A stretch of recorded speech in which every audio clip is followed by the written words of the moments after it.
Listo, profesora. Adelante. Bueno, sean bienvenidos a la conferencia de hoy, Ciencias duras y ciencias blandas, un mito sobre las ciencias modernas. Y el día de hoy les tenemos como invitada especial a la profesora candidata a doctorado en Filosofía de la Ciencia, Ana Cristina Cervantes Arrioja. Y la profesora es bióloga egresada de la Facultad de Ciencias de la UNAM, maestra en Filosofía de la Ciencia por la UNAM, egresada del doctorado en Filosofía de la Ciencia y ha sido profesora en la Facultad de Ciencias de la UNAM de Filosofía e Historia de la Biología y de la Facultad de Psicología en las materias de Historia de Psicología y Filosofía de la Psicología. Sus temas de investigación son tecnociencias y género, epistemologías feministas, feminismo analítico, filosofía e historia de la biología, crítica a la teoría de la evolución, enseñanza, crítica de las tecnociencias. Ha participado en diversos congresos nacionales e internacionales, ha dictado charlas y conferencias sobre ciencia y género en varios estados del país. Actualmente es profesora de la nueva asignatura Ciencias, Diversidad e Inclusión en la Facultad de Ciencias e imparte asesorías a alumnos y alumnas de la misma facultad. Entonces, ya como ven a la profesora y seguramente varios de ustedes en el en vivo justamente en esta reunión han sido sus alumnos, ya sabrán la calidad de clases que imparte y para mí es como un honor tenerla aquí de nuevo, profesora, y sin más que decir, el foro es todo suyo. Muchísimas gracias. Muchísimas gracias por la invitación. A ustedes, Proyecto ELA de Divulgación Científica. Pues vamos a comenzar. Me siento muy honrada, la verdad, que me hayan invitado. Me gusta muchísimo compartir pues todas estas reflexiones que uno va haciendo a lo largo del trabajo como docente, pero también a lo largo de las clases, ¿no? Es bien importante compartir todo esto. Pues el día de hoy yo quisiera hablarles sobre, pues es un tema de actualidad en el sentido en que todavía dentro de nuestras formaciones como científicos y como científicas, se nos sigue enseñando muchas veces a partir de esta distinción que se hace en el terreno de las ciencias, cuando se habla de las supuestas ciencias que se llaman mal llamadas, por supuesto, blandas, y las que son ciencias duras, ¿no? Ciencias empíricas y formales que se comprenden dentro de las ciencias duras. Y bueno, a mí me gustaría platicar hoy sobre esta dicotomía y sobre todo plantearles que esta dicotomía responde a una sedimentación histórica, a una construcción histórica que se va a hacer, que tiene que ver con cómo se está pensando que actúa la subjetividad dentro de las mal llamadas ciencias blandas y dentro de las llamadas ciencias duras. Esta dicotomía tiene que ver sobre todo con la subjetividad. Vamos a ver por qué. Y en alguna parte quiero plantearles que, de hecho, esta dicotomía es ya insostenible, sobre todo a la luz de lo que ya constituyen y de los descubrimientos y de los avances que ha habido en el terreno de la filosofía de la ciencia, en el terreno de la historia de la ciencia y en el terreno de los estudios filosóficos, históricos y sociales de la ciencia, que apuntan a que esta dicotomía, esta distinción basada en la ausencia-presencia de la subjetividad, pues es insostenible, ¿no? Más o menos ese es como de lo que me gustaría hablarles el día de hoy. Y quisiera que empezáramos con una reflexión, ¿no? Y que me ayudaran por ahí todas las personas que en este momento estamos aquí compartiendo en el video y que respondieran un par de preguntas, ¿no? Que tengo para ustedes, ¿no? y que respondan con lo primero que se les venga a la mente. No se vale racionalizarlo, no se vale así como decir, bueno, mejor no, mejor lo primero que viene, ¿ok? Y si tienen por ahí un lápiz, una pluma, un papel, ¿no? Si están con el procesador de textos de la computadora también, que anotáramos por ahí, número 1, cómo se imaginan a un científico. Voy a dar un minutito para que vayamos por ahí poniéndolo. Pueden, o sea, a veces se puede hacer un dibujo, ¿no? O mucho mejor hacer una descripción, un par de palabras por ahí, un par de adjetivos que les ayuden a verbalizar este imaginario de científico que se tiene. En mis clases, muchas veces en los cursos incluyo una reflexión así. Entonces, quienes han tomado clase conmigo saben que en algún momento de las sesiones platicamos sobre esto, generalmente muy al principio de las clases, ¿no? Entonces, por ahí sí ya lo anotaron, ok. Número 2, que mencionen una ciencia. Por ahí abajito pónganlo, mencionen una ciencia. También, si alguien está respondiendo directamente en los comentarios del Facebook del live, pues a ver si podemos revisar por ahí si alguien anota algo. Mencionen una ciencia, ¿listo? Luego, que mencionen una característica de la ciencia. La primera que viene a su mente. O sea, dicen ciencia y ustedes piensan en, ¿ok? Esa sería la tercera. Una puede ser, si vinieron dos mezcladas, igual pónganlas ahí. Y número 4, y esa es la más difícil, que definan la ciencia, igual con un par de palabras en un renglón. De hecho, o sea, si ustedes piensan en las características de la ciencia, puede salir una definición de ciencia. Por ahí saldrá. También, a veces con eso, como les comento, ¿no? Con estas características se puede saber más o menos la definición, nuestra definición por dónde va, ¿ok? Son fundamentales estas preguntas y es que a veces uno dentro de las áreas, obviamente de ciencias, uno está pensando que ya lo sabe, o sea, lo da por sentado y dice, o sea, es algo que no se pregunta, es algo que, les digo, se da por sentado y la verdad es que es muy importante porque nos dice muchísimo, muchísimo sobre, digamos, visibilizar estos imaginarios, nos dicen mucho sobre también nuestras expectativas, sobre en realidad qué estamos pensando que es el proceso de producción de conocimiento en las áreas de la ciencia. Ok, fíjense. Aquí, sí o no, ustedes me dirán sí o no, pasa que cuando uno se imagina a un científico, el imaginario nos jala a una de estas representaciones, ¿no?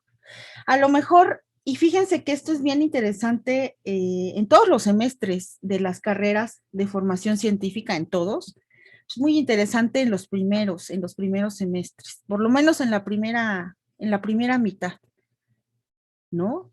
Que el imaginario nos jala, sobre todo en primer semestre, es un imaginario que se forma durante nuestra educación básica. Que es con lo que nos vienen alimentando en la secundaria, en la preparatoria, ¿no? Es este ideal. Y se plantea algo así, o sea, se plantea, por ejemplo, así, esto así, una bata, por ejemplo, un fondo de laboratorio, se plantea todo este instrumental, que a lo mejor algunos están pensando, se plantean los libros, ¿no? Pero se plantea también, también se plantea, o sea, puedes pensar en una persona anónima o puedes pensar directamente en alguien o sea, en alguien que tú conoces, o sea, en alguno de los personajes que vienen en los libros, por ejemplo, en los libros de texto. Puede pasar que uno piense en un profesor por ahí. Una de las cuestiones con este imaginario es que nuestro imaginario nos remite, nos jala muchísimo a una imagen masculina.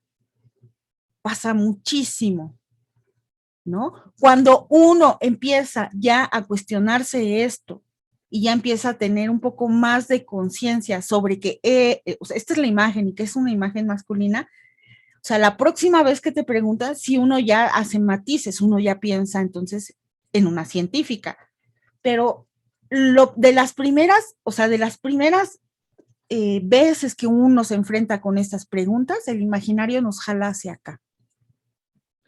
Luego, cuando yo les preguntaba, mencionen una ciencia, ¿no? Cuando uno piensa en ciencia, piensa en una de estas ramas de las STEM, piensa en una de las ramas de lo que pues se llaman ciencias duras, ¿no? Que son las ciencias que se llaman empíricas y las ciencias formales. Uno piensa en matemáticas, por ejemplo, claro, uno piensa en la ingeniería, uno piensa en alguna rama de la tecnología, uno piensa en biología, en física, en química, ¿no? Piensas tal vez en la geología, piensas por ahí en alguna de estas, incluso en algunas de sus subdisciplinas. Pero el imaginario nos jala hacia acá. No, por ejemplo, es más raro que uno formado dentro por ejemplo, aquí en la Facultad de Ciencias, piense, por ejemplo, en sociología, ¿no? Antropología, que uno diga, claro, arqueología. El imaginario una vez más nos jala hacia esta parte. Y luego por ejemplo, nos ponemos a pensar en características sobre la ciencia, por ahí no sé si alguien, por ejemplo, haya comentado ahí en Facebook, se pueda ver por ahí si alguien por ahí contestó esa pregunta Sí, sobre la... profesora. ¿Quiere que se las lea? Sí, por Ok. favor. La primera respuesta dice, con bata, lentes y despeinado. Una carrera que imagina es biología y que la ciencia debe tener experimentos. Claro, claro, experimentos. Otra persona dice, un hombre con bata, biología, que debe ser repetible. Repetible, ¿ok? Ajá, repetible, perdón. Un Uh-huh. sistema ordenado que contiene varios conocimientos y explicaciones. Ajá. Otra Orden. persona dice, siempre me imagino a un científico con bata blanca haciendo mezclas químicas y biológicas en el laboratorio. Claro, claro. Muy parecido al imaginario que decíamos hace ratito, exactamente. Y Exactamente. el último comentario dice, viejito con bata, biología debe ser ordenado y comprobable. Uh-huh.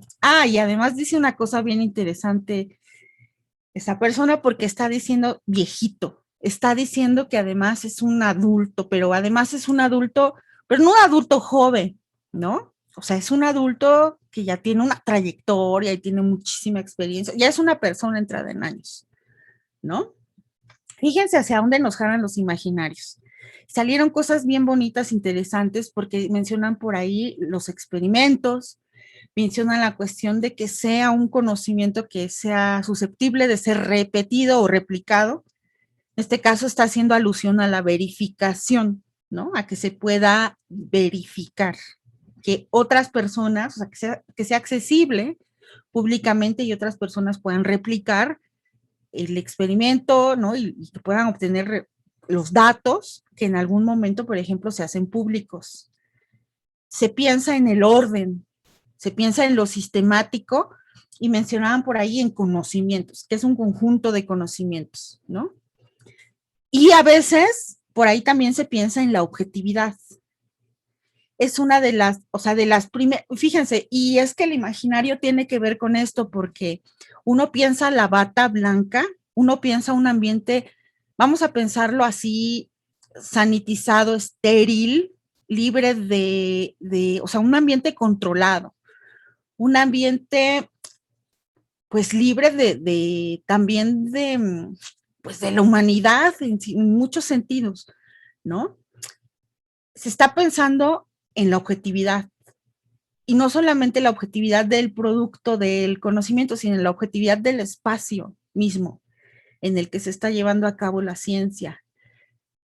Y, y vamos a ver que, o sea, que todo esto que estamos de alguna manera psicoanalizando, ¿no? Que estamos sacando de nuestros imaginarios, tiene mucho que ver con lo que vamos a estar hablando el día de hoy.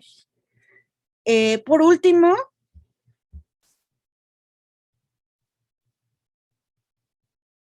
ahí está. Bueno, aquí, por último, entonces, digamos que ya sabemos, una vez que ya tenemos visibles estos imaginarios, vamos a empezar a ver hoy un poco la historia de estos imaginarios, ¿no? Y qué es lo que implica, que alguien formado dentro del terreno de las ciencias sostenga y reproduzca estos imaginarios. Vamos a ver que sí es muy importante detenernos en pensar en esto. Cuando se habla de ciencias, también a veces una de las cosas que salen por ahí es que es conocimiento, es que son teorías, ¿no? Se piensa así. Pero no se piensa, por ejemplo, desde el terreno de las narrativas. Y la verdad es que muchísima de nuestra formación en ciencia se da a través de narrativas, ¿no? Se da a través de narraciones y de las historias que se nos plantean en las aulas, que se nos plantean en nuestros espacios de investigación y de trabajo. Hay narrativas que están estructurando, por supuesto, los procesos de enseñanza-aprendizaje, los procesos de investigación, las prácticas científicas, todo esto. Aunque a veces no sea tan evidente, estas narrativas existen. Y algo muy interesante que sucede, por ejemplo, en algunas materias que sí te dan como para que uno desnude las narrativas, es que hay una narrativa muy dominante acerca de, por supuesto, lo que constituye la ciencia, pero que detrás lo que implica es, entonces, dónde, cuándo y cómo inicia la ciencia. Casi siempre cuando nos encargan, por ejemplo, un ensayo sobre ciencia y uno quiere hablar, ¿no? Y va a empezar su ensayo, entonces se empieza con algo así como, y es que uno no se detiene mucho en pensar los términos, empieza en algo así como, el hombre siempre se ha preguntado, ¿no? O se ha hecho preguntas acerca del mundo, ¿no? El hombre siempre ha tenido preguntas sobre su entorno natural. Y fíjense que ahí va ya toda una narrativa y va toda una carga, también incluso de valores, sobre cómo estamos planteando la ciencia. Una genealogía, si hay biólogos ahorita y biólogas en el público, sabrán que una genealogía, ¿qué es lo que hace? Teje relaciones de ancestría-descendencia, teje relaciones de parentesco, ¿cierto? Entonces, cuando uno hace genealogías, las genealogías no solamente son las genealogías, por ejemplo, que plantea un árbol filogenético, sino las genealogías también tienen que ver en la historia y en la historiografía. Cuando alguien está hablando, por ejemplo, de la historia de algo, ya está haciendo una genealogía, porque tú ya estás haciendo puntos de encuentro, puntos de corte, si es, por ejemplo, un proceso, con qué otros procesos se relaciona, con cuáles no, ya está haciendo uno genealogía en este terreno. Cuando uno está diciendo que la ciencia siempre ha estado, ¿no? Y que además tiene esta carga de cuando el hombre se pregunta, o sea, el hombre siempre se ha preguntado acerca, cuando uno ya está diciendo eso, ya está diciendo, por ejemplo, que en todos los momentos de la historia, en diferentes contextos, en diferentes momentos, en diferentes lugares, en diferentes espacios y culturas, ha existido la ciencia y esa es una manera de verlo. Otras personas dicen no, o sea, la ciencia no es como un proceso que se ha dado en diferentes lugares, más bien es un patrón de explicación y es un patrón de explicación histórico, geográficamente y geopolíticamente localizado, ¿no? O sea, cuál sea la perspectiva que se tome, tiene muchísimas implicaciones, porque en la primera, por ejemplo, diciendo que tú puedes encontrar ciencia en todos lados, puedes decir que hay ciencia en China, que hay ciencia en la India, que hay ciencia, ¿no? En culturas prehispánicas y que también hay ciencia, la ciencia europea, pero también hay ciencia en otros lados. Y cuando uno dice no, se trata más bien de un patrón de explicación muy específico que surge a partir del siglo, o sea, que se empieza a cocinar desde el siglo XVI, pero que ya tiene procesos de acumulación originaria, o sea, de acumulación o sea, que se van sedimentando desde mucho antes del siglo XVI y en el XVII ya por fin podemos hablar del surgimiento de la ciencia ya institucionalizada, es diferente, ¿no? Estamos hablando de una cosa, de la ciencia a veces como proceso y la ciencia a veces como patrón. Yo hoy voy a hablarles un poco de la ciencia como patrón, no porque niegue que haya eh, producción de conocimiento en otros contextos que no sea el europeo, pero sí lo que quiero marcar es que más bien esta forma en que surge el conocimiento científico, la ciencia, como se va gestando en el contexto europeo, conlleva una figura del mundo, conlleva una serie de concepciones que son muy particulares, ¿no? Que sí no se han dado en otros lados, pero que también tienen que ver con lo que hoy, con el tema de hoy, ¿no? Con lo de las ciencias blandas y las ciencias duras, con esta distinción. Entonces, ¿dónde, cuándo y cómo inicia la ciencia? ¿Cuál es el pasado de la ciencia? Pues también ya venimos con muchísimo conocimiento y nos han dado ya muchísimo conocimiento a lo largo de nuestras carreras, a lo largo de nuestras formaciones, sobre cuál es el pasado de la ciencia, ¿no? O sea, incluso si nosotros aceptamos que es un patrón de explicación que surge en el siglo XVII, XVI, cuando uno dice, a ver, ¿cuál es el pasado de la ciencia? ¿En quién piensa?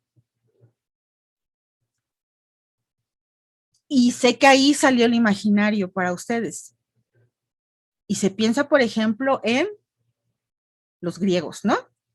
¿Sí o no? O sea, se piensa, por ejemplo, en la antigüedad y se piensa en que, y se escribe y se nos enseña que hay una serie de reflexiones que se conectan directamente con lo que ahora podemos llamar ciencia, ¿no? Y, por ejemplo, nos hablan de Tales de Mileto, ¿sí o no?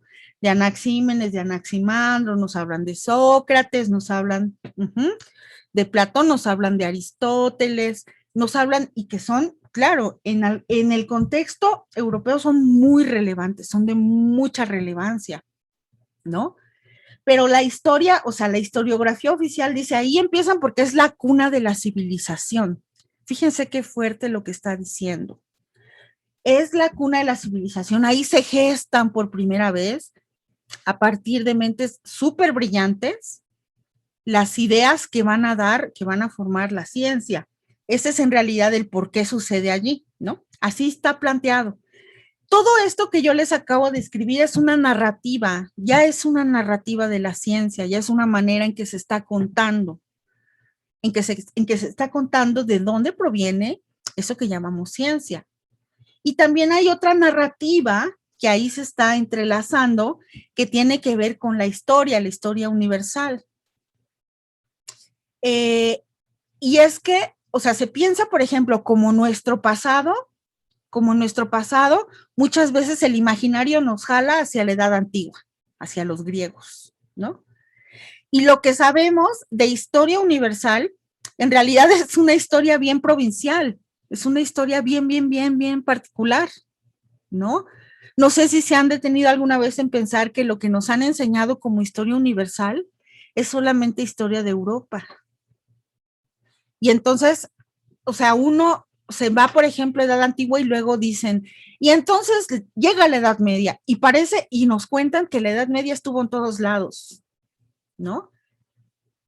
Y que entonces, así que todo es homogéneo, que la realidad es homogénea, que la historia es homogénea. Y entonces se da la caída, por ejemplo, del Imperio Romano de Occidente y luego lo que sucede es así toda esta etapa de oscurantismo, ¿sí o no? Que nos cuentan que entonces el cristianismo es el que prevalece y entonces ahí, si tuvieron algunos profesores que les hablaron, por ejemplo, de la escolástica, que les hablaron de todo esto que sucede en la Edad Media, que repito, se piensa como si estuviera en todos lados. Luego nos dicen, pues entonces cae esta parte como del el Imperio Romano de Oriente, ¿no? Viene lo que se llama el Renacimiento en el siglo XVI, ¿no? Porque aparte se renace de la época de oscurantismo, y luego sigue el siglo XVIII, que es el siglo de las luces, ¿cierto? Y también es una época de revoluciones y nos empiezan a contar que entonces, a partir de entonces, ya se funda el conocimiento racional, pero que tiene de antecedente a la Edad Antigua y que venció. Fue una batalla con el oscurantismo de la Edad Media. ¿Se acuerdan de toda esta línea de tiempo? Bueno, pues esta línea de tiempo en realidad es una historia bastante provincial. Provincial es lo contrario a universal. Es lo contrario a universal. Y en este recuento de la historia son bien poquitos los países que son protagonistas y no se cuentan un montón de cosas. No se cuentan un montón de procesos, no se cuentan un montón de eventos. ¿Por qué? Bueno, porque cuando uno está haciendo historia, en realidad es importante reconocer que hay un historiador detrás de esa historia, que hay un punto de vista, ¿no?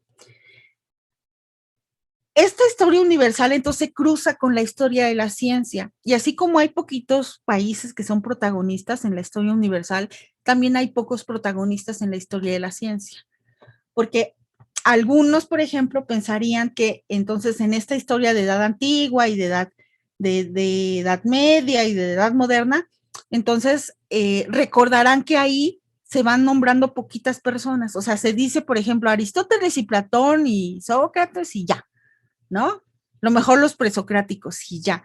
Y después se sigue uno y, bueno, mencionan por ahí a San Agustín y a Santo Tomás, y ya pasa que después siguen hacia algunos personajes de Renacimiento, y luego, sí, claro, luego viene, claro, viene Descartes, ¿no? Viene Newton, por supuesto que está Newton, pero también está Leibniz, pero sale porque se peleó con Newton, y entonces después están todos los historiadores naturales, por ejemplo, en el caso de biología, llegamos a Darwin, ¿no? Y entonces después de Darwin, pues son unos poquitos. Y lo mismo si estamos estudiando química y lo mismo si estamos estudiando física. Y yo entiendo que se hacen, o sea, que las historias de las disciplinas se hacen para dar una cohesión, una identidad dentro de las disciplinas, eso es cierto. Pero también es que lo que sucede es que estamos siendo formados a través de estos hilos de historia, de estos retazos, de estas abstracciones, de estas simplificaciones excesivas, ¿no? En historia de la ciencia.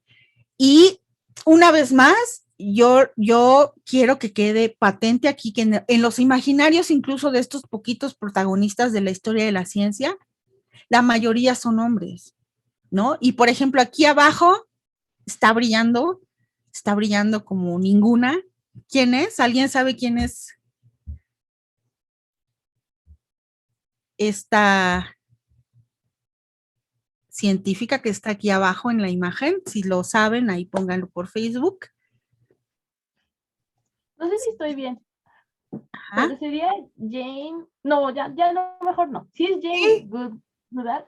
Sí, es ella, es Jane Goodall, primatóloga, es ella. Exactamente. Bueno, a ver, hasta ahí fíjense que estamos hablando de estas narrativas que hay en la ciencia y algo que yo quiero el día de hoy que reflexionemos, que pensemos, es que la ciencia también hay que abordarla y es necesario que lo hagamos, no como el conjunto de conocimientos, no como un conjunto de teorías, no como a veces como podríamos decirlo, un sistema sistematizado de conocimientos, no, sino como una institución y como práctica. Y esto va a mover nuestros imaginarios, porque ahí ya no solamente es importante, si nosotros cuando hablamos de la ciencia no solamente nos centramos en el producto acabado, en decir, por ejemplo, ciencia es conjunto de teorías, ciencia es conjunto de conocimientos. Cuando nosotros decimos no, ciencia es una institución, entonces le estamos dando una dimensión social, le estamos dando una historia. Y cuando estamos diciendo es una práctica, entonces también estamos reconociendo que la ciencia se hace, que la ciencia es dinámica, que la ciencia también está en el saber hacer, no solamente en la teoría terminada. Entonces, movernos hacia el plano de la institución y de la práctica es muy importante, sobre todo también porque empieza a reconocer que como institución y como prácticas, como conjunto de prácticas, la ciencia se ha fundado en varias exclusiones históricas. Y eso no lo puedes ver cuando tú consideras que la ciencia es el producto acabado, que la ciencia es un conjunto de explicaciones, que la ciencia es un conjunto de teorías, que la ciencia es un conjunto de conocimientos. Ahí no se puede ver, porque ahí lo que brilla, ¿quién es? Es el autor, en todo caso, de la teoría o de la explicación, ¿no? Porque aparte tiene esta cuestión muy individualista, ¿no? O sea, está contada desde la historia del genio, que en aislamiento logra construir, o sea, logra criticar, logra ver su entorno, logra observarlo y entonces ahí él sistematiza y construye la teoría aquí, ¿no? Dentro. Y cuando nosotros nos movemos hacia un punto de vista en el que se ve la ciencia como institución y como práctica, ahí ya no es sencillo hacer eso. Ahí, cuando haces eso, entonces más bien tienes que ver que el conocimiento tiene una naturaleza social y colectiva, intersubjetiva, ¿no? Y que las prácticas y que la ciencia también tiene una dimensión de prácticas, también de cómo se está haciendo la ciencia, cómo en vivo, en el laboratorio, o sea, que hay relaciones de poder también que se están jugando. Y bueno, les digo, este punto de vista lo que hace es que nos hace poder visibilizar que hay exclusiones históricas. Ok. ¿Qué tanto sabemos sobre historia universal? ¿Qué tanto sabemos sobre historia de la ciencia? Esas son reflexiones que se quedan para ustedes. ¿Qué tanto y qué? ¿No? ¿Qué es lo que sabemos? ¿Qué es hasta dónde llega nuestro conocimiento? ¿Se parece mucho a esto que hemos presentado, a esta narrativa, por ejemplo, que hemos presentado? ¿Se aleja? ¿En qué medida sigue siendo muy parecida? ¿En qué medida no? ¿Qué es lo que yo puedo hacer para cambiarla? Son reflexiones que uno tiene que ir haciendo, ¿no? Por ahora, quisiera que quedara muy claro que es importante, sí es muy importante,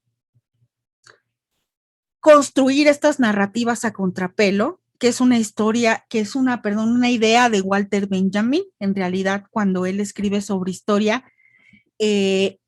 dice, la historia es la historia que se ha escrito, ha sido la historia de los vencedores, e invita a que se escriba la historia de los vencidos también. En el caso de la ciencia, si estamos hablando de que la ciencia ha sido institución y prácticas excluyentes, o sea, que han excluido históricamente a otros como sujetos productores de conocimiento, la contrahistoria sería ver cómo sí han estado esos sujetos de conocimiento y cuál ha sido el papel que han tenido, ¿no? En esa construcción de lo que ahora llamamos ciencia. Y además, cómo en todo caso también visibilizar cómo es que fueron excluidos. Construir estas historias a contrapelo Entonces, es otra manera de entender la historia. Para que nos quede claro que esta línea del tiempo, de lo que decíamos que era la historia natural, perdón, la historia universal, que era esta línea, ¿no? Que decíamos que nos vienen contando desde que estamos chiquitos en realidad, pues no es la única manera de entender la historia, ¿no? Hay una cosa bien importante y que a mí me gusta mucho tratar en mis clases sobre historia y filosofía de la biología, y es que es muy fuerte, pero es la tesis de los genocidios epistemicidios. Y es que la ciencia moderna en realidad es la sistematización del pensamiento moderno europeo. Queda ahí sistematizado, queda ahí de alguna manera cristalizado todo lo que conlleva la consolidación del pensamiento moderno y de ese proyecto llamado modernidad. Y que tiene que ver muchísimo con cómo Europa construye su centralidad. Y la construye materialmente, pero la construye también historiográficamente, o sea, escribe sobre su centralidad, ¿no? Y que eso, la tesis que les digo que es muy fuerte, es que eso fue posible sobre y gracias a otros conocimientos y a otras culturas. Esta es la tesis de los genocidios epistemicidios, que en este momento no me da tiempo de platicarles exactamente así todos, algunos ya la conocerán, y que tiene que ver con reconocer que hay básicamente 4 genocidios, grandes genocidios epistemicidios, sobre los que se levanta el pensamiento moderno y la ciencia moderna, que es la cacería de brujas, que es la conquista y la exclusión del mundo árabe, lo que se llama a veces el rapto africano, ¿no? Que es el rapto y la separación de muchísimas personas y muchísimas familias de África que fueron llevados con fines de esclavitud, ¿no? Y trata de personas, y la conquista de las Américas. Y ustedes dirán, ¿y eso qué tiene que ver? No, tiene que ver muchísimo con la manera en que Europa está construyendo su centralidad y cómo los está sistematizando, valga la redundancia, en sus sistemas filosóficos, cómo se está entendiendo a sí misma, ¿no? Cómo está entendiendo cómo hace Europa que que otros salgan del escenario, o sea, los excluye del escenario de producción de conocimiento y se va entendiendo a sí misma como la única productora de conocimiento. Y de ahí salen en realidad esos sistemas filosóficos, ¿no? Del cartesiano, ¿no? La manera en que se va a entender las categorías del pensamiento moderno, salen de ahí, ¿no? Y de esta lucha, por supuesto, que tiene planteada de la racionalidad contra el dogmatismo religioso. Pero esa es solamente una lucha que tiene Europa, que está muy, muy localizada. Europa tiene esa lucha con la cristiandad porque la cristiandad se cocina ahí en Europa solamente. Entonces, bueno, digamos que hay que reconocer estas exclusiones de la ciencia y hay que reconocer entonces que lo que se va formando es una figura del mundo y hay que darle nombre. Hay que darle nombre para que también para que exista, para que pueda ser en todo caso también criticada. Y hay la modernidad, una manera de nombrarla con todos sus apellidos, como me gusta decirlo, y que es una modernidad que es capitalista, que es burguesa, que es patriarcal y que es colonial. Y tiene una visión del mundo científica que la acompaña, ¿no? Digamos que es una época que se va consolidando con su propia figura del mundo. Y en este sentido es que el punto de vista tradicional de la ciencia recoge todo esto. El punto de vista tradicional de la ciencia, que ahorita vamos a ver más o menos cómo en qué consiste, cuáles son sus lineamientos generales, también ya ha sido muy criticado por la historia y por la filosofía de la ciencia. Para que se vaya dando este ordenamiento moderno, ¿no? Dentro de las ciencias sociales se ha hablado de cómo hay un contrato social. Hay un contrato social, pero el contrato social, cuando a veces se ve dentro de las ciencias sociales, se dice, El contrato social tiene que ver con que se surge esta figura del ciudadano, ¿no? Pero la figura del ciudadano es una figura excluyente. Quienes son ciudadanos y quienes no son ciudadanos, quienes tienen el derecho y quienes no tienen el derecho. Y lo que engloba el contrato social en realidad es que a algunos se les va a reconocer como ciudadanos y sujetos de derecho, pero también sujetos del conocimiento, o sea, productores del conocimiento, y serán solamente algunos. No, o sea, serán varones, por supuesto, pero serán varones adultos. Pero no solamente basta con ser varones adultos, sino propietarios, propiedad privada, que sean propietarios, o sea, de cierta clase social. Pero además, no cualquier propietario adulto varón, sino además que sea blanco, o sea, que sea europeo. Pero además, ustedes dirán,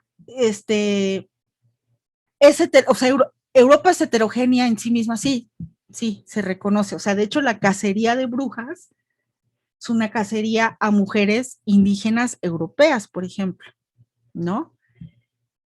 Bueno, pero además, varón, adulto, propietario blanco, y eso ya es segregar, por ejemplo, a mujeres, eso ya es segregar a, por ejemplo, personas pobres, a niños, a indígenas, afrodescendientes, ya se están segregando a un montón de sujetos de conocimiento. Y ustedes dirán, pero ¿cómo es que esto sucede? Cuando Europa está institucionalizando el saber, cuando se están formando las primeras sociedades científicas, cuando la gente se está organizando para formar las primeras, o sea, el primer momento en que se va institucionalizando el saber, no cualquiera es productor del conocimiento. Cuando Kant está escribiendo, cuando Descartes está escribiendo, cuando Newton están escribiendo, no le están hablando a todos, ojo. Y Kant es maravilloso porque es muy claro al decirlo, ¿no? Él dice de los Alpes para arriba, ¿no? Y él dice, no, la mujer no es sujeto de razón.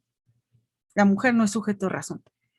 O sea, habrá por ahí alguno que otro filósofo que lo dice abiertamente, que dice, no, a ver, pero no todos somos iguales. Ojo, sí somos iguales, pero hay unos más iguales que otros, ¿no? Entonces, aguas porque a veces uno sí se va como en el tren de, sí, en todos lados, o sea, el pensamiento moderno tiene esta doble, vamos a decirlo como este doble discurso, que por un lado te dice, ven, estamos hablando de ti, estamos hablando de la igualdad y estamos hablando de la libertad de todos los seres humanos, pero ya cuando llegas te dicen, pero los seres humanos son estos nada más, ¿no? Y te dan la lista y entonces te sacan. Tiene muchísimo esto. Entonces, lo que está haciendo este ordenamiento moderno es que al estarse conformando los estados modernos y la ciencia, que es la sistematización del pensamiento moderno, está excluyendo, ¿no? Y algo que va a funcionar simbólicamente a partir de la modernidad es que la razón, estos ciudadanos y estos que sí son sujetos productores del conocimiento son la razón, o sea, representan la racionalidad. Son los sujetos que están permitidos a escribir y a producir el conocimiento, a escribir la historia y a producir el conocimiento. Pero paralelamente se va a dar un contrato sexual. Y esto, por ejemplo, no se dice que también se están conformando espacios, lo que se conoce como un espacio público y un espacio privado, ¿no? En el que fundamentalmente hombres, pero estos hombres que están excluyendo, estos que acabamos de decir, los del contrato social, van a jugar, van a apropiarse del ámbito público. Entonces, ojo, porque también cuando uno dice, lo público es masculino, sí, pero no es cualquier tipo de masculino, cuidado, ¿no? También cuando se está hablando, por ejemplo, de lo doméstico como lo femenino, porque sí, en realidad, sí se empieza a relegar lo femenino a las tareas reproductivas, a la subjetividad, a la emocionalidad, a las tareas de cuidado, ¿no? Ocurre que también, o sea, lo femenino es relegado a lo doméstico, pero no tampoco de manera homogénea, ojo. Y eso se puede ver sobre todo cuando uno revisa historias, las diferentes, por ejemplo, denuncias que han hecho los feminismos a lo largo de la historia. Hay claramente grupos que han denunciado esta reclusión en lo doméstico, pero hay otras mujeres de movimientos amplios sociales que han dicho, o sea, no, a mí no me recluyeron en lo doméstico, pero a mí me pusieron a trabajar como burra y yo quiero derechos laborales. Las mujeres que fundamentalmente fueron recluidas en lo doméstico eran mujeres de clase alta, ¿no? O sea, no eran todas que sí, digamos que hay diferencias, ¿no? Y no me da tiempo como de hablar de eso, pero sí hago nada más ese matiz. Y así como, por ejemplo, este ciudadano, sujeto productor del conocimiento, él es el representante de la razón, del que escribe la historia y la razón, lo que va a pasar es que las mujeres van a funcionar simbólicamente como el cuerpo de la historia.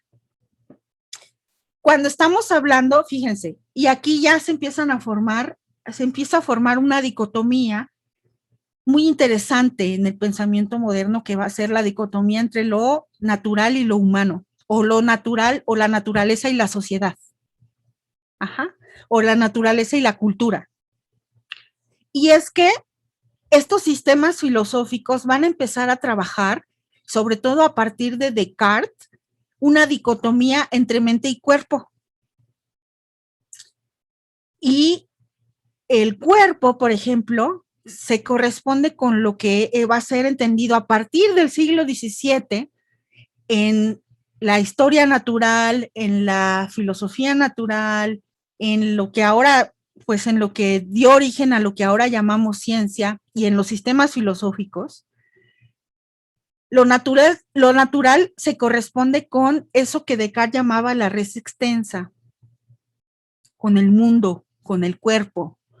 Tiene que ver con nuestras funciones, y lo dirán así los sistemas filosóficos, con las funciones animales, con la reproducción, con la animalidad, con el terreno de la necesidad, pero el terreno de la necesidad en el sentido de que lo necesario es aquello que está supeditado a leyes naturales y que entonces establecen cómo son las cosas de acuerdo con el funcionamiento de las leyes naturales. Y eso que se va formando como lo natural, ¿no? La materia estaría de este lado, se le describe y se aspira a ser explicado, pero se le describe. Y que se le describa quiere decir que se le dice tal como es. Y en cambio, lo que se va a ir consolidando como lo humano es entendido como lo artificial, es la cultura, ¿no? Pero también es el res cogitans, por ejemplo, de Descartes, que es la mente, ese es el intelecto, es la razón, es la racionalidad, es lo que te hace propiamente humano, no es la animalidad, no, es lo humano, ¿no? Y la naturaleza humana es indefinida, no está, por ejemplo, sujeta a las leyes naturales, no está en el terreno de la necesidad, está abierta, es ser lo que se quiera, es la capacidad de elegir tu futuro. Pero aquí a lo humano se le comprende, no se le describe, se le comprende, y eso quiere decir que se le encuentra el sentido. Fíjense que entonces se van formando estos dos terrenos, ¿no? Que tienen que ver con las exclusiones históricas que hemos platicado, pero que tiene también que ver con algo que no me da tiempo de hablarlo con todo el detalle que se tendría, pero que tiene que ver también con esta visión burguesa del mundo, ¿no? Que tiene que ver con esta capacidad de poder decidir, que se va a ir gestando en los burgos, en las primeras ciudades modernas, en los burgos, esta capacidad de sí decidir tu futuro, ¿no? Y que tiene que ver con cómo empiezan a crecer ciudades amuralladas fuera de las ciudades feudales, ¿no? Fuera de los estamentos, fuera de la lógica estamental. Pero bueno, entonces, fíjense que se van gestando estas dos dimensiones entre lo natural y lo humano, y también algo que va a pasar es que va a haber una relación jerárquica entre lo natural y lo humano. No solamente hay una distinción entre la naturaleza y la cultura, o entre lo natural y lo artificial, sino que va a haber una relación jerárquica en la que lo humano está sobre la naturaleza, porque una de los principales metáforas que van a utilizar los filósofos modernos para hablar del conocimiento es que el ser humano puede transformar la naturaleza, ¿no? Puede transformarla, y cuando la transforma se hace a sí mismo, pero también transforma la naturaleza, y eso es una idea muy del marxismo, por ejemplo, ¿no? Pero no solamente el marxismo. Entonces, en ese intervenir la naturaleza y yo consolidarme como ser humano que puede transformar y transformar la naturaleza es conquistada, es siempre el objeto, es intervenida, es dominada. Y Bacon es súper explícito al decir eso. Francis Bacon es uno de los más explícitos al decir eso. Y de hecho usa una metáfora que los estudios feministas de la ciencia, por ejemplo, han señalado que es, dice, el conocimiento y la relación con el hombre, así lo dicen, es como una relación de maridaje, en la que el marido somete, domina y conquista a la mujer. Entonces, el humano, el hombre, el que produce el conocimiento, conquista, interviene y domina a la naturaleza para conocerla. Es fuertísima la metáfora que utiliza Francis Bacon. Entonces se van a empezar fíjense, los sistemas filosóficos racionalistas, los sistemas filosóficos empiristas van a empezar a sistematizar estas concepciones, por ejemplo, de lo natural y de lo humano. Y también se va a seguir en lo que en filosofía se llama la filosofía continental y la filosofía analítica. Si ustedes recuerdan, por ejemplo, las filosofías continentales son las filosofías que, por ejemplo, uno reconoce filosofías alemanas. Y las filosofías alemanas son filosofías que tienden muchísimo a la reflexión del ser, que hablan de la comprensión, no de la explicación, sino de la comprensión, encontrar el sentido. Está ahí Heidegger, está ahí Marx, están ahí los alemanes. Y la filosofía analítica, en cambio, es una filosofía que siempre ha sido más cercana a nuestra concepción actual de ciencia, a los mismos imaginarios de los que hablábamos al principio. La filosofía analítica es la filosofía, por ejemplo, anglosajona, y es una filosofía que siempre ha sido de corte muy, muy empírico, de corte muy lógico, de corte muy, muy así, ¿no? Entonces, ahí también se está reproduciendo esta dicotomía entre lo natural, porque lo natural sería como el tema de las filosofías analíticas, y lo humano sería el tema de las filosofías continentales, ¿no? Haciendo una analogía muy, muy burda, muy gruesa. Entonces, ¿qué va a pasar? Por ejemplo, se van a ir sistematizando esta dicotomía, por ejemplo, que se va formando, y la filosofía positivista es una de las que principalmente trabaja el lado de lo natural, ¿cierto? Y sabemos que hay una raíz positivista en nuestras ciencias modernas, ¿no? En muchísimas clases posiblemente les hayan platicado sobre cómo el positivismo impacta la manera en que se entienden las metodologías, y que se entiende por ciencia, y o sea, qué es lo importante, por ejemplo, en la ciencia, etcétera. Y de hecho, cuando uno piensa, por ejemplo, en filosofía positivista, se piensa, por ejemplo, en la manera que ellos entienden la naturaleza o la realidad como una homogénea, y que su estudio es único, el estudio científico, no hay otro. Y que ese estudio científico, además, es reduccionista, es cartesiano en este sentido el positivismo, porque se explica el todo a partir de las partes, pero además tú al explicar al todo a partir de las partes, debes de encontrar los mecanismos y las leyes, ¿no? Las leyes que mueven en este caso, por ejemplo, al organismo como si fuera un reloj, ¿sí? Como si fuera un reloj. Hay leyes que son externas y esa es la metáfora, una de las metáforas cartesianas más fuertes, que está aquí el sistema y aquí están las leyes son externas y las leyes mueven desde fuera a este sistema, ¿no? Muy contrario a la manera en que se entendían, por ejemplo, las leyes inmanentes aristotélicas, en las que el sistema mismo quería, entre comillas, moverse, se movía, ¿no? No, ahora son las leyes externas las que las están moviendo, son leyes mecanicistas, son las leyes eficientes de las que va a hablar la modernidad, de las que va a hablar, por ejemplo, Newton, de las que va a hablar, por ende, Newton, Herschel, Whewell, Darwin y todos ellos. El experimento y la observación es la base de la ciencia, el experimento y la observación, pero tienen una manera muy particular de entender las filosofías modernas y positivistas, de entender el experimento y la observación, porque es una observación neutral.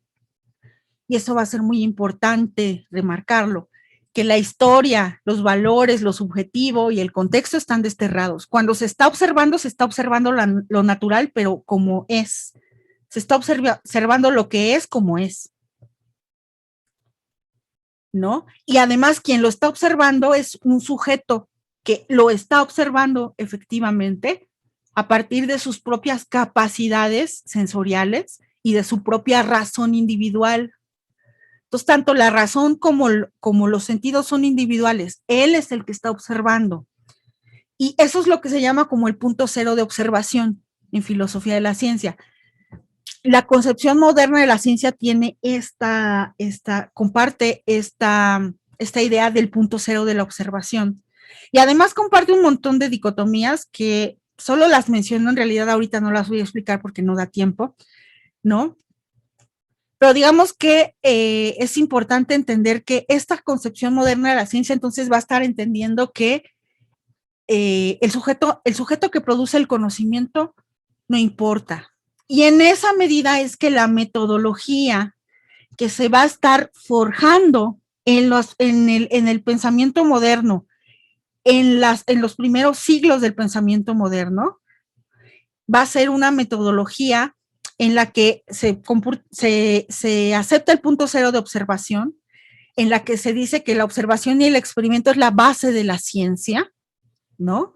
En la que se piensa que si hay un método riguroso que limpia de la subjetividad al conocimiento, o sea, puede ser que sí sea el conocimiento de origen humano, dirán, por ejemplo, los modernos y los positivistas dirían en esta idea, pues sí se acepta que es humano, pero en el momento en que pasa por la metodología se limpia, se le quitan los sesgos, se vuelve neutral. Entonces también se habla de la neutralidad, se habla de la objetividad en ese sentido, la objetividad entendida como que este individuo, a partir de su razón y sus sentidos individuales, tiene acceso a las propiedades intrínsecas, por ejemplo, de la materia, o a las propiedades primarias que llamarán los empiristas. Tengo acceso a eso, a la esencia, al componente último de la materia, lo que hace la materia lo que es. Eso es la objetividad. Entonces, lo hago en tanto que me quito todo lo que podría obstaculizarme, mis sesgos, mis intereses, mis valores, ¿no? Y por eso es que el conocimiento es universal y por eso es que es explicativo y puede aspirar a explicar los fenómenos. No son cuentos que uno se esté inventando y que solamente ahí, no, es universal, es explicativo. Y esa será, por ejemplo, las primeras metodologías que se van a estar forjando dentro del pensamiento moderno. La historia natural va a ir recogiendo todas estas metodologías que luego las disciplinas modernas van a terminar adoptando. Y primero, sabemos que se van dando las ciencias empíricas y formales. Son las primeras que se van consolidando y se van consolidando con esta metodología. Y posteriormente surgen conforme esta dicotomía entre lo natural y lo humano se va consolidando, posteriormente surgen las ciencias sociales y humanas, después. Pero las ciencias sociales y humanas surgen con este sesgo de pensar, pues yo quiero ser ciencia, y si dicen que esta es la metodología de la ciencia, yo tengo que adoptar esta metodología. Pero una de las réplicas que van a tener, por ejemplo, estas ciencias empíricas y formales hacia las ciencias sociales y humanas que se van informando es, no, pero es que tú no puedes estudiar igual lo que no es igual. Nosotros hablamos de lo natural, tú hablas de lo humano. Y lo humano ya vimos que decíamos que tenía estas diferencias, ¿no? Entonces tú no puedes actuar de la misma manera ante la realidad. O sea, lo tuyo estará basado en la vivencia, porque pues, como tomas en cuenta a los testimonios y lo que te dicen tus sujetos y eso, pues es muy subjetivo, tu conocimiento es especulativo. O sea, ¿cómo tú puedes pretender que ese conocimiento sesgado, provincial, porque es lo contrario, universal, pues sea explicativo? No puedes hacerlo porque tú estás tratando de buscarle sentido y estás plagado de metafísica. Y eso metafísico que tú estás hablando no tiene ninguna referencia empírica, no tiene ninguna referencia que nosotros podamos comprobar, verificar, etcétera, ¿no? Ese va a ser como parte de la manera en que se va a entender que es el estudio que hacen lo que se mal llaman las ciencias blandas, ¿no? Entonces, las ciencias empíricas, las ciencias formales, las ciencias empíricas sobre todo, van a estar pensadas a través de dos principios, el principio de autonomía y el principio de integridad de la ciencia. El principio de autonomía y de integridad de la ciencia, lo que básicamente dicen es que, según el principio de autonomía, la ciencia es, digamos que, ajena a su contexto, ¿no? Es ajena a su contexto, no le influye. Y el principio de integridad de la ciencia, de alguna manera, refuerza el primero diciendo, además, los métodos que estoy utilizando son autónomos, podríamos decir, o sea, son libres de contexto, de sesgos, de intereses y de valores. Entonces, la ciencia empírica está pensada así, desde ahí es que hace ese juicio, por ejemplo, supuestamente, a las ciencias blandas. Lo que va a suceder, algo que va a suceder que va a ser bien importante es que esta visión tradicional de la ciencia que hemos platicado se conoce dentro de la filosofía de la ciencia como la concepción heredada, ¿no? Más, menos características, pero es la concepción heredada. Y a la concepción heredada se le han hecho ya un montón de críticas, ¿no? Un montón de críticas, sobre todo que vienen desde que hay algo que se llama el giro historicista y pragmático de filosofía de la ciencia, que es entender un poco lo que decíamos al principio de entender la ciencia desde otro punto de vista, como institución, como práctica, como llena de historia, ¿no? O sedimentada o consolidada históricamente. Cuando tú empiezas a considerar estas dimensiones de la ciencia, entonces empiezas a ver que la historia de la ciencia ha tenido un montón de características que no se reducen solamente a eso que dice la visión tradicional de la ciencia, que no se reducen solamente a eso que dice la concepción heredada. Entonces, la sociología de la ciencia, estudios históricos, sociales y filosóficos de la ciencia y estudios postcunianos han señalado esto. Kuhn es uno de los hitos así que marca un antes y un después, pero no es el único que, por ejemplo, está trabajando en hacer una crítica a la concepción heredada o a la visión tradicional de la ciencia. No, no es el único para nada. Antes de Kuhn hay muchísimos y de hecho refuerzan algunas de las tesis que propone Kuhn. Una de estos estudios postcunianos que son particularmente relevantes, porque de hecho es uno de las tradiciones a las que yo me adscribo, es el feminismo analítico. Y el feminismo analítico lo que hace es recoger un montón de estas críticas de la visión tradicional de la ciencia que tienen muchísimo peso en filosofía analítica y lo que hacemos además es trabajar para encontrar sesgos sesgos en el conocimiento, y bueno, hay algunas propuestas, no todo es lo mismo, o sea, no es lo mismo, por ejemplo, que abordemos a Donna Haraway, a Sandra Harding, a Helen Longino, a Diana Mafia, que abordemos a diferentes filósofas de feminismo analítico, no es lo mismo, ¿no? Pero sí tienen en común que son críticas muy sofisticadas desde la filosofía analítica, ¿no? Entonces no se conforman solamente con decir, es que el conocimiento es sesgado y entonces hay ideología. No, no se quedan a ese nivel. Entonces, ¿qué es lo que va a pasar con estas críticas que se van a empezar a hacer? Bueno, que implican sobre todo una revisión de lo que consideramos fuentes de conocimiento. Tradicionalmente se aceptan como fuentes de conocimiento los sentidos, la razón y la memoria, pero el testimonio no tanto, ¿no? Y a lo mejor ustedes ya se imaginan por qué, porque el testimonio tiene que ver con esta dimensión fenomenológica que tenemos los seres humanos, con las vivencias, ¿no? Con lo subjetivo, que ha sido históricamente relegado. Entonces, una de las cosas que empiezan a hacer estudios postcunianos, sociología de la ciencia y todos estos tradiciones críticas es decir, el testimonio importa, y no porque, o sea, no porque sea subjetivo, entonces no sirve, porque, ojo, lo que tú has llamado históricamente objetivo ha sido tan subjetivo como lo más subjetivo que te puedas imaginar. Porque el ya decir que tú tienes un punto de vista neutral que está más allá del bien y del mal, eso ya es una posición, eso ya es una posición de valor, eso ya es una posición axiológica y normativa. Entonces, ha sido tan subjetivo eso que tú has dicho como otras posiciones. Entonces, dirán estas corrientes, reconocer el testimonio es reconocer el cuerpo, reconocer que los científicos siempre tuvieron cuerpo, reconocer que las científicas siempre tuvieron cuerpo y estuvieron ahí, reconocer el cuerpo es reconocer la historia, que la ciencia tiene una historia y que tiene una historia de exclusiones, claro, ¿no? Pero que al reconocer tú esas exclusiones puedes mejorar el ejercicio de investigación, porque entonces ya no eres tan inocente a la hora de entrar a la práctica de investigación, a la práctica científica, sino que sabes más o menos de qué pie cojea, por decirlo de alguna manera.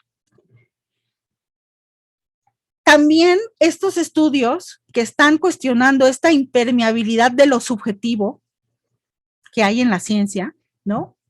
Hacen un giro en la concepción de la ciencia, que es con lo que empezábamos hoy. La ciencia no es solamente conocimiento, no es solamente teorías, es una actividad humana. Pero si vas a decir que es una actividad humana, no digas que entonces con tus métodos se limpia lo humano, porque eso no pasa. Y eso no demerita el conocimiento que tú puedas hacer. El conocimiento, si bien siempre ha sido sesgado, no quiere decir que el conocimiento no pueda tener un grado de certidumbre, que no pueda tener una estabilidad o una certidumbre o una objetividad estabilizada históricamente. No, porque la intersubjetividad se la da. El hecho de que podamos tener un conocimiento que pueda ser revisado por múltiples puntos de vista particulares, no desde el ojo universal, sino particulares, hace que se robustezca la objetividad de un conocimiento particular. Entonces, algo que también sale aquí, por ejemplo, es que hay que hacer una revisión de nuestra misma concepción de objetividad, ¿no? Si a pesar de que el conocimiento siempre ha sido sesgado, subjetivo, humano, es lo que es hoy, entonces más bien tenemos que poner a la altura nuestras categorías analíticas para pensarlo, no tratar de meter en una jaula, ¿no? La verdadera dinámica que tiene la ciencia, sino al contrario, poner a la altura nuestras categorías analíticas. Entonces, pensar, de hecho, la ciencia como una actividad social, práctica, histórica, ya nos pone frente a preguntas de quién hace ciencia, para qué hace ciencia y para qué hacemos ciencia. La dicotomía es falsa y si no nos gusta usar, si no somos falsacionistas, si no nos gusta usar esta manera de decirlo, diríamos que es insostenible, ¿no? Diríamos que las ciencias sociales humanas, oigan, también hace ciencia con base en observación y experimentos, ¿no? Pero también comparten metodologías con las ciencias empíricas, comparten una figura del mundo, por supuesto, lo hemos visto. Pero además hay una cosa bien importante. Las ciencias empíricas también llevan implicada la subjetividad del sujeto de la ciencia, y es lo que hemos tratado de estar reflexionando hoy. No, o sea, no se trata de decir, no, lo que pasa es que las ciencias sociales también pueden ser objetivas. No, espérate. Lo que pasa más bien es que las ciencias empíricas también han sido subjetivas. También lo han sido. Y a pesar de eso se construye conocimiento que es válido y que tiene un grado de certeza. Ojo. Entonces, aquí no se está haciendo la chamba a los discursos anticiencia que digan, no, lo que pasa es que, pues, como tu conocimiento es subjetivo, entonces, pues, no sirve. No. Lo que estamos tratando de decir es, pongamos a la altura nuestras categorías analíticas, porque si el conocimiento ha sido así, y aún así es válido y es certero, en muchos sentidos, mediado por la intersubjetividad del conocimiento mismo, entonces vamos a hacer categorías que nos puedan ayudar a entenderlo así. Repito. Entonces no se trata aquí de estarle echando tierra a la ciencia y decir, sí, todo es subjetivo y entonces todo se vale. No. Lo que se está proponiendo aquí no es una salida por el relativismo. Y bueno, crítica a la neutralidad e integridad de la ciencia que se han hecho, pues hay 3 tesis, también se las menciono por si quieren buscarlas, por si les interesa el tema. Son 3 tesis de Hanson y de Quine y de Duhigg, que son la tesis del holismo confirmatorio, la tesis de la subdeterminación de las teorías y la tesis de la carga teórica de la observación. Pues cuando en algunos de mis cursos yo alguna vez les he hablado un poco de estas tesis, ¿no? O sea, no les he dicho tal cual son estas, pero trato de hablarles un poco de esto para ir de alguna manera cuestionando esta idea que se tiene sobre la ciencia. Entonces, las transformaciones que se hacen cuando se cuestiona este carácter supuestamente impermeable a lo subjetivo que tiene la ciencia, como si no fuera subjetivo y humano, es que se dan a 3 niveles, tiene implicaciones a 3 niveles. A un nivel institucional, porque se empiezan a cuestionar las concepciones mismas de nuestras universidades y de las prácticas que ahí se dan, de las instituciones de educación superior y, claro, de las prácticas científicas, como espacios que son masculinos y están racializados y además ejercen jerarquías de clase. No podemos seguir negando que esas exclusiones históricas consolidaron nuestra institución. Más bien, se tienen que reconocer y se tienen que modificar. Número 2, también se ha impactado la manera en que se ven los productos científicos. Me refiero a teorías, a los datos, a las hipótesis, a las explicaciones. Porque se empieza a poner un ojo más avispado, la lupa, sobre la validación y los criterios de aceptabilidad y legitimación que tienen esas teorías, esos datos, esas hipótesis. Porque se empieza a ver que entonces si el contexto repercute y la manera, digamos que el nicho social en el que tienen lugar esas hipótesis, esas teorías, importa, entonces posiblemente por ahí se nos pudieran colar ciertos puntos de vista que pudieran ser revisados, sobre todo cuando se están buscando sesgos de género, cuando se están buscando sesgos de raza, ¿no? Poner una lupa sobre los productos científicos ha sido una de las consecuencias. Y bueno, en realidad se cuestiona la imagen de la ciencia y nuestros imaginarios, con lo que empezábamos el día de hoy. Los imaginarios de que, bueno, que la actividad científica es neutral y entonces solamente se preocupa por el conocimiento. No. Lo social informa a la ciencia, o sea, la estructura. Y las ciencias son distintas. Sí podemos hablar de que hay ciencias distintas y que hay un montón de métodos y que hay un montón de acercamientos, preguntas. Cada ciencia establece sus propias clases naturales, cada ciencia establece un montón de cuestiones, de categorías, pero la diferencia fundamental no está en si hay presencia o ausencia de objetividad o si una es más subjetiva que otra. Ahí no está la diferencia. Entonces, dejemos de utilizar este sentido de las ciencias blandas y las ciencias duras para decir si una es más subjetiva u otra es más objetiva. La verdad es que ambas son igual de subjetivas y eso no demerita la validez y la certeza del conocimiento que fluye desde ahí. Entonces, entre mis conclusiones son muy chiquitas, en realidad no renunciemos a la ciencia, no renunciemos a la filosofía, hagamos una reconstrucción profunda para que sea un espacio de diversidad epistémica, ¿no? Porque la diversidad epistémica es saludable para las comunidades científicas, por lo mismo que decíamos que la objetividad puede ser intersubjetiva, entre más puntos de vista haya, más se pueden reforzar las teorías, las hipótesis y las explicaciones, más lupas que están sobre ellas y pues pueden ser estabilizadas con mayor certeza.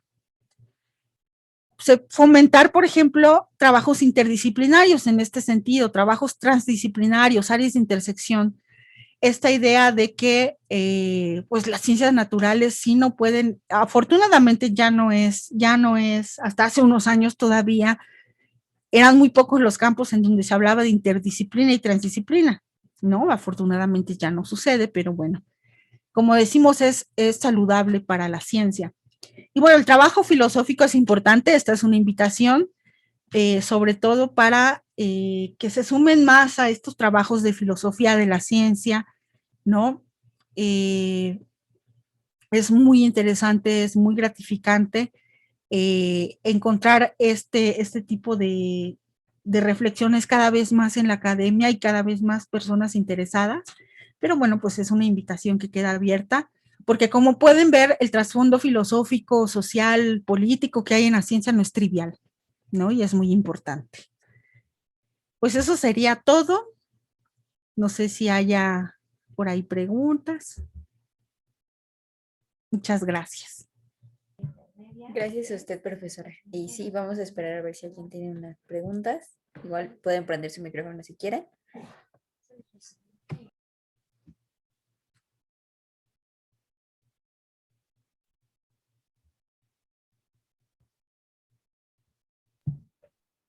Ok, parece que no, y en Facebook creo que tampoco hay comentarios.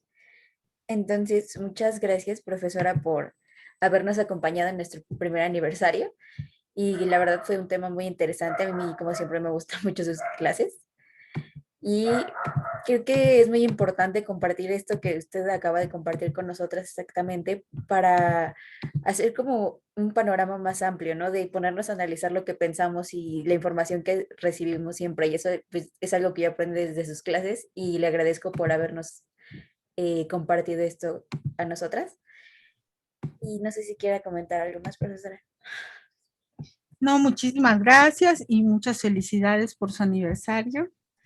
La verdad es que me da muchísimo gusto que ustedes vayan abriendo estos espacios de reflexión. Los felicito a todos los involucrados y pues nada,